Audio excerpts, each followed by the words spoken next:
Hello, this is Xbox Ahoy, and this is the bonus footage from my time with the Executioner. And there's also some Fast Mags clips on the end as well.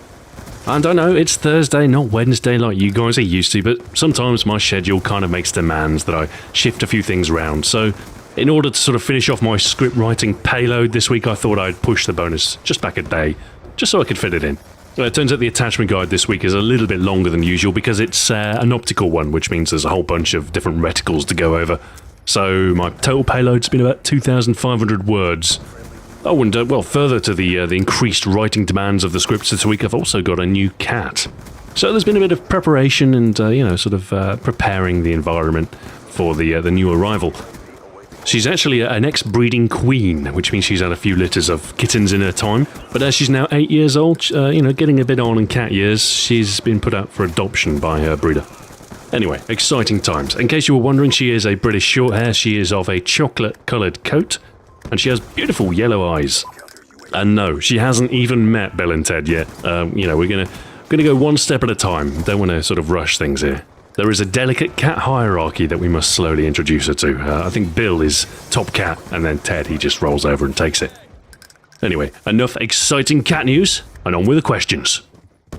Tyranitar1990 says, Stu, what are your thoughts on hitting 300k subscribers? You know, the longer I keep up with this YouTube thing, the more I realise that subscriber count, it means less and less as a channel ages. I mean, of course, it's nice to have a milestone, it's nice to sort of hit a big number.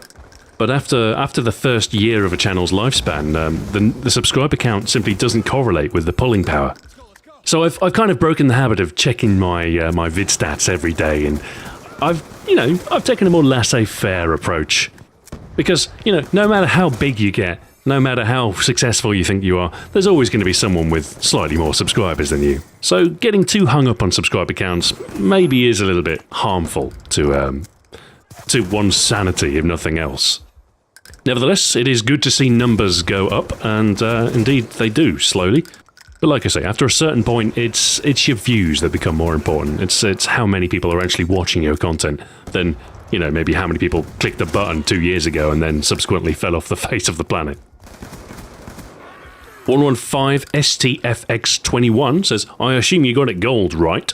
Greater than :3. Yes, I do have a golden Executioner. No, there were no golden clips.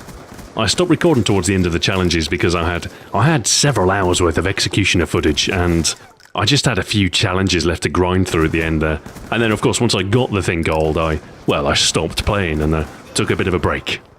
But yes, otherwise, every single weapon that I have covered thus far, including the Assault Shield, I've got the gameplay for the Assault Shield already recorded, they're all golden, even the FHJ. Kieran Hogg asks, hey Stu, favourite Scottish beer? I do quite like a Scottish beer. In fact, one of my favourite styles is one that originated in Scotland. It is called the Scotch Ale, of all things. And it's a delicious, raisiny, fruity, kind of amber-coloured beer, and it's very flavourful and very, very nice. One of my favourite Scotch ales comes from a brewery called Black Isle. They're based somewhere way in the northern wastes of Scotland. But yeah, Black Isle Scotch Ale, definitely one of my favourites. They do a Hibernator Oatmeal Stout, which is pretty good as well. I do enjoy that one. Otherwise, I do quite like Brewdog stuff. Some of it's overrated, but their Punk IPA, you can't really go too far wrong with that one. Dragon Phantom 123 asks, hey Stu, are you right or left-handed? I am right-handed for the majority of things. Dexterous instead of sinister, if you will. The only thing that I'm left-handed in is my watch placement. I actually wear my watch on my right wrist. Although these days, I don't know, I don't find myself wearing a watch too often. It is, after all, the yoke of the working man. Vegas Plays HD asks, have you ever thought about doing weapon reviews on Black Ops zombie weapons such as the ray gun, blundergat, and the sliquifier? I get asked about zombies every so often, so it has crossed my mind, but, well, the fact of the matter is I'm not really a huge zombies fan. So I don't know, I'd either have to get into zombies or I'd have to go into it blind without actually knowing what I was talking about. And besides, it's not like I'm wanting for things to keep me busy. So it is pretty unlikely that I'll venture into zombies content, unfortunately. Hershey Cows asks, Stu, what is your favourite kind of nut? Now, you see, I find the deliciousness of a nut correlates with the level of fat contained within the nut. That is to say, the less healthy nuts tend to be better tasting. So to that end, I'm a big fan of cashew nuts. They are indeed delicious. Also high up on the list are macadamia nuts. I think they are the fattiest nut available. And you taste it in the flavour, you really do. The only trouble with macadamias is that they are not as widely available as cashew nuts. So cashews are generally my go-to. Also worth an honourable mention, pistachios. Who doesn't like pistachio nuts? Nobody, that's who. Okay, guy on the internet talking about the Executioner. Do you think it should have one-shot kill medals instead of headshots? To be honest, probably wouldn't make a huge amount of difference to me. I mean, sure, the headshots take a little while to get, but they weren't difficult, they were just grindy. And to be perfectly honest, I find headshots with the Executioner a bit easier to get than one-shot kills with the M1216, for instance. So no, I mean, I wasn't really too bothered with any of the challenges with the Executioner. It isn't that bad of a gun, truth be told. It's alright. I mean, it's not as good as a primary shotgun, but then it's in the secondary tier, so you wouldn't expect it to be. According to my statistics, I had to get 1,000 kills, 1,023 kills with the Executioner to get it gold. Actually, of all the pistols I have gold, I have the fewest kills with the Executioner. So it's about right, it's pretty balanced. Other stats, in case you're wondering, I have KD overall of 1.21 with the Executioner. That is the worst of the pistols. I think my highest is the 5.7 with 1.59. Yeah, otherwise the Executioner is just like any other weapon. Just shoot them in the head, get headshots. Nice and simple. The Guru 210 asks, Stu, would you ever consider leaving Manchester? I'm not averse to the idea. You know, to me it doesn't really matter where I live. I mean, I like to have some cosmopolitan benefits. I like to live in an area that at least has local shops and takeaways and basic amenities. So I don't know if I'd want to live somewhere completely remote. I do like some of the trappings of civilization. But other than that, I'm not really too bothered. Obviously living somewhere where, you know, English wasn't the standard language, that might be challenging, but even so, as long as you give me an internet connection, I could be happy, I think. For the moment, though, I am fairly well settled where I am, although I suppose eventually I will move. The girlfriend has dreams of living in a leafy village somewhere, but I'm not sure when that'll happen. James Sigley asks, will you ever recommend the red dot on any of the handguns? Probably not at this stage, given that it's only the Cap 40 that remains, and there are far more useful attachments than the reflex sight. Extended clip is probably the most useful attachment for the Cap 40, so that might very well feature on my my recommendation. And besides, I mean, for the most part, the pistols are close-range weapons, so you don't really need the optic on them. I guess of all the handgun options, probably the 5.7 and the Cap 40, they're probably the two pistols that would suit the red dot sight the most. But even so, given free choice, I probably wouldn't choose it. Kilo 2067 asks, Hi Stu, I'm new to your channel, but I'd like to know what's your favourite sniper rifle? You know, if you asked me a few weeks ago, I probably would have said the Ballista. I like the faster handling traits, and I like the fact that it's got a unique attachment in the iron sight one. But I've been recording for the ACOG attachment guide, and I've been using the XPR with the ACOG. And, alright, it feels a little bit cheap, just spraying with that thing, but it's good. I like the ACOG and the XPR. It's an excellent mid-range rifle that you can just spray with. As far as the other two, the SVU is okay, but I have bad memories of trying to get headshots with that thing for the one-shot kill challenges. And the DSR is alright. I like the power of it, but I really can't stand the regular scope on that thing. It's too zoomed in. I like the variable scope on my snipers for the really wide view. But I'd probably sooner take the faster handling speeds of the Ballista over the DSR 50. So overall, it's a tough call. Probably the Ballista, but the ACOG on the XPR 50 does actually pose a bit of a competition to my favourite sniper rifle. Lucas Lodovico says, "Dat merciless. You seem to have enjoyed it after all. Not to jinx you or anything, but I'm eager to see how you'll enjoy the Assault Shield. I myself could only stand it for as long as it took to get gold and max level, not a single game more." It's funny because I've already recorded with the Assault Shield. So I've already gone through the ordeal that is getting it gold. And it's funny you should say, because I do remember getting it gold, and I do remember turning off my Xbox and going to sleep the very second it happened. It's like, I'm done here, alright, let's go. I'm not even sure if I stayed in for the entire duration of the game. My yes, that was a frustrating weapon to use, it really was. I'm not sure what sort of standard I'm going to go for when it comes to selecting the clips for it. But I don't know. I think getting a single kill with the assault shield, that's a candidate for a clip. I think I might have got a couple of kills back to back, but and I don't want to spoil anything, but I didn't get any quad feeds with it, put it that way. According to my stats, over the course of gilding the assault shield, getting it to max level, I got 154 kills with it, for a total KD of 0.23. Oh my. I think the only realistic use of that thing is to plant it and sort of use it as a portable piece of cover. Although, mind you, the clips I have are all me sort of desperately trying to get kills with the thing to get it gold, so I don't know how that's going to work out in the actual video. Anyway, it is a joke of a weapon, it really is. Com Etchaway Llama says, which out of 5.7, TAC 45 and Executioner is best with dual wield? Now, I'll be honest, I'm not really a big fan of dual wield on any of those weapons. I never really liked dual wield with the semi-automatic pistols, as I find you can do far better if you can aim and sort of direct your shots. And my left trigger finger is less good than my right one, so I always end up with an empty mag on the right and maybe a half full one on the left. But of those three choices, probably the Executioner. You do have a pretty severe damage penalty with dual wield. But if you go for a sort of a very aggressive high mobility build, you can get very close, and then you've got 10 shells. And you do get fast mags for free with the Executioner dual wield, so that is a benefit. But even so, I preferred it without dual wield, even with only 5 shells and a long barrel. It's just nice to have that extra reach.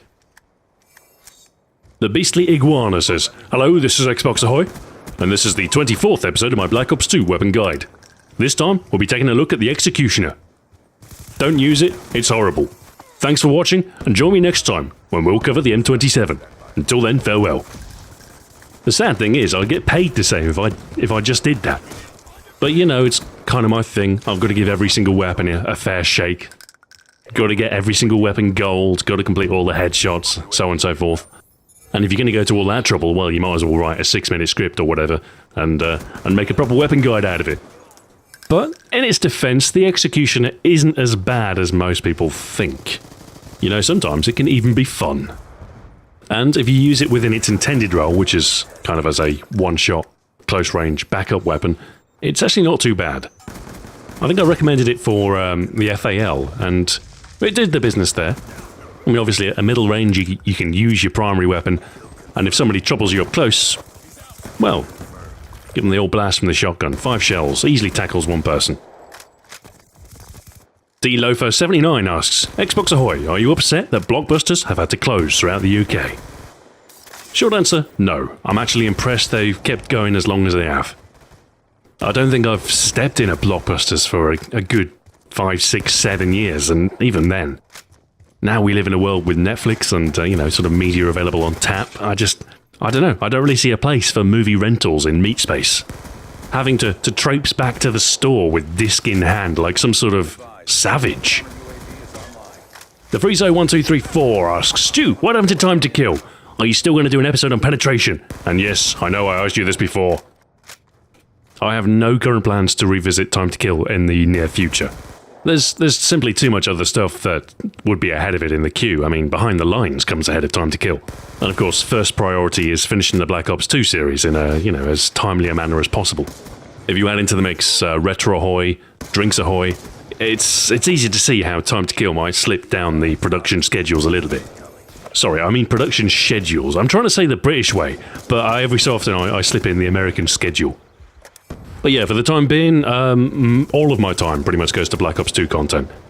I do have the odd bit of free time that I can sort of squeeze in between, but it is very limited. So you might see some occasional minor projects coming out, especially as we approach the sort of the very end of the Black Ops 2 series, because I do want to kind of transition to other stuff. As I mentioned, I do have a video that's, well, supposed to come out on May the 1st, although it is yet currently unfinished, so it's dependent on how open my schedule is over this weekend. Anyway, I shall stop talking about future projects, because it just makes me frustrated. I've got all these grand ideas and I just don't have the time to do them, because of Black Ops 2. Curse my commitment to a 60-part series that lasts for an entire year. The Yoda Bat asks, Stu, how come there are Nuketown clips? I remember you saying you don't like it. Did you find it suited to the weapon? Well, it's in the rotation now, isn't it? It's in the regular map rotation, which means every time it comes up, everybody votes for it, which means inevitably, if you stick in the same lobby, you're going to end up playing Nuketown. What can you do? I mean, what can you do? Still, at least it's nice to have a bit of variety against, playing Hijacked all the time. I just wish Studio came up more often, because, there's nothing wrong with a bit of firing range. The Ace Nova 101 asks, do you have any diamond weapons? Surprisingly, no. I actually have 25, maybe 26 golden guns, and not a single diamond weapon. I mean, obviously, eventually, I'll have every single diamond weapon. That's what I'm going for, but I'm going for it in the most circuitous way possible. It'll probably be the LMGs that'll come around first. Because, looking at the schedule, we've got the N27, we've got the Assault Shield, we've got the KSG, then we've got the Chicom, then we've got the Hammer. Now, the Hammer is the last LMG. So, once I've done that video, I'll have diamond LMGs. Oh, exciting times. After that, the RPG. Well, the Scar H, then the RPG. That'll be the launchers done. And then after that, everything comes together. We've got the Ballista, then the Cap 40. That's the handguns done. The SMR, then the Scorpion, which is the SMGs. The M8A1, then the Ballistic Knife, which is the specials done. The M1216 wraps out the shotguns, and the XPR wraps out the sniper rifles, and then finally, the AN94 wraps out everything. And it will be glorious because I can stop playing Black Ops 2. Again, not because I don't dislike Black Ops 2, I actually quite enjoy it. I find myself itching to go out and record the KSG gameplay, which is, the next weapon that I need to record.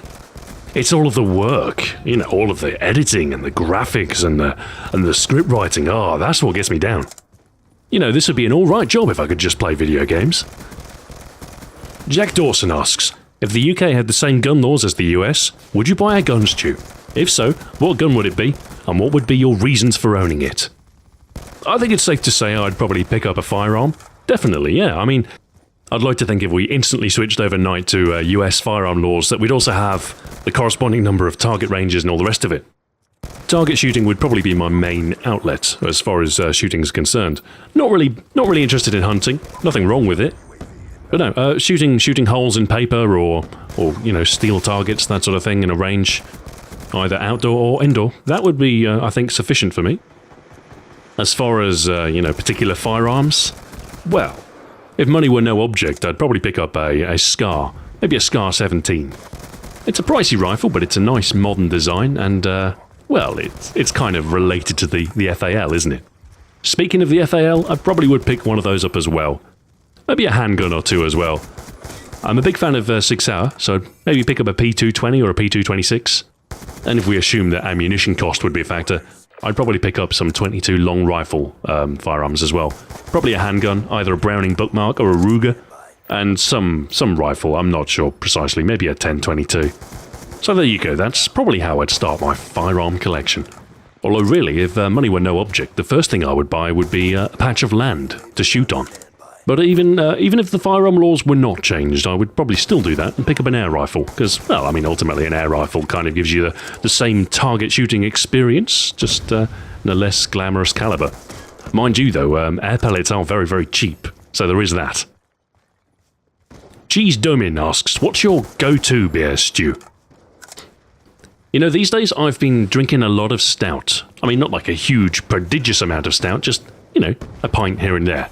And at the moment, I'm currently working my way through a crate of... It's a Belgian stout that I picked up recently. It's called Monk's Stout. It's brewed by Brasserie Dupont. And I like it. It's got everything I like about a stout in it. It's got a nice roasty flavour. It's dark, a little bitter, a little delicious, and it goes down easy. I've also been drinking Samuel Smith's Oatmeal Stout, which is another nice one. The oatmeal kind of changes its body. It's kind of got a slightly thicker texture to it. It's I don't know, but yes, absolutely loving my stouts at the minute. I will actually quite happily drink a Guinness, especially if I'm at a pub or a bar, and that's the only stout they have on offer. I mean, don't get me wrong, Guinness is not exactly the best stout in the world, but it's not bad, and that's sometimes good enough. So yeah, recently, my go-to beer has always been a dark one. I do like my dark beers. SlashHat7 asks, how do you feel about drinking beer warm? I know that's a traditional thing done in the UK. Well, warm would be a bit of a misnomer. We don't really drink warm beer. What we drink is warmer beer than the Americans who drink ice-cold beer. The best serving temperature for most traditional British ales is cellar temperature, which I think that varies between about 5 degrees Celsius and 10 degrees Celsius, which by most standards is still pretty cold. I mean, it's certainly within the refreshing zone. That would be about 40 to 50 Fahrenheit as opposed to 32 Fahrenheit of well, ice. And anyway, you want to have your ales a little bit warmer on account of the fact that they have flavour, and having it at a warmer temperature opens up the flavour and you can actually taste them. If you chill your beer to near freezing point, then, well, it kind of numbs any sensation you might have in your tongue. Which is fine for a lager or something like that, which doesn't have a huge amount of flavour to begin with. But when it comes to an ale, you do want to taste it a bit. I'm pretty sure most American craft brews are similar, you know. They are designed to be served at cellar temperature. I mean, what, do you think we stick them in a kettle and pop a tea bag in there? Anyway, I think that just about wraps up the questions this week. It has been a long bonus footage this week. What is that, about 23 minutes? I'm not 100% sure exactly how long it'll work out as, but pretty long by most standards. So anyway, this week we have the M27 guide, that's coming on Friday. We also have the ACOG sight attachment guide coming on Sunday. The following week, I actually do want to get a bonus Xbox Ahoy video out on Wednesday, on the 1st of May. But that isn't 100% cast in stone, that'll just be if I'm able to do it. Obviously, I'll try and get the M27 bonus footage out the same day as well. That should be a similarly long one, because the ACOG I had to record a whole bunch of footage for. And then on Friday we've got the assault shield and... what's the attachment? Oh, it's the foregrip, that's the attachment. From one useless weapon to a similarly useless attachment. Except the foregrip isn't entirely useless, it actually has... you know, a very minor function. One last thing before I go. Any Euro Truck 2 fans that might be watching this video? Because I know there's some of you out there, I must have turned some of you onto that game, because it is a great game, and I do adore it. Anyway, any trucking fans that live in Europe might like to know about a competition that's been run by the publishers. It's a prize draw for a full training course for driving an HGV vehicle, which I believe is a pretty expensive endeavour. So, if you're interested, check it out. I'll stick the link in the description. And as far as additional trucking content is concerned, I'd quite like to do some more on this channel, but, you know, as time permits. Anyway, thank you very much for watching. I shall see you on Friday for the M27 guide. And until then, farewell.